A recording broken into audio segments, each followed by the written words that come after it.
Il y a longtemps, dans la péninsule arabique, les tribus vivaient en harmonie avec la nature. Parmi les animaux, certains étaient précieux, comme les moutons et les chameaux.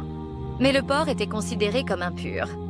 Lorsque le prophète Muhammad, paix sur lui, reçut les révélations divines du Coran, Allah transmit une règle claire. Ne consommez pas la chair de porc, car elle est impure.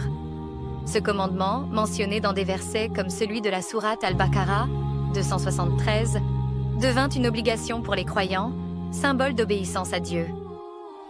Dans ces terres chaudes, où la viande se conservait difficilement, le porc posait des risques sanitaires. Portant des maladies et se nourrissant parfois de déchets, il pouvait être dangereux. Allah, dans sa sagesse, interdit cet aliment pour protéger les hommes, à la fois dans leur foi et leur santé. Cette interdiction existait aussi dans les traditions juives et chrétiennes, reliant les musulmans à une continuité spirituelle.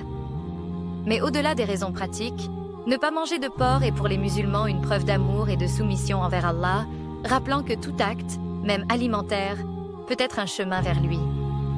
Cette histoire enseigne que l'obéissance à Dieu va au-delà des explications rationnelles. Elle repose sur la confiance en sa sagesse.